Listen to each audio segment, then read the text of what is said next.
Siguro mas masasabi na lamang po natin na si Senator Marcoleta ay isang abogado.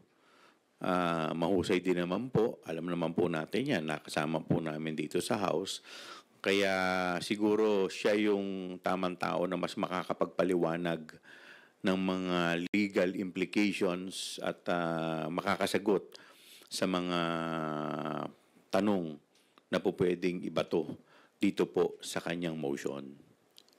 Kasi kung hindi po abogado ang maghahain ng motion, baka po mas lalo pong hindi ma-justify yung kanilang motion na ihahain sa plenaryo.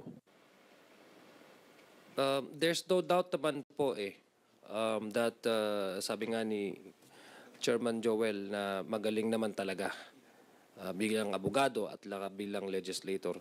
There's no doubt that his inclusion to the block is a strong addition doon sa kung ano man yung mga advocacies pinaglalaban nila. But as to whether or not this may have something to do with the voting, hindi ho natin alam kung ano yung dynamics ng mga senador, no?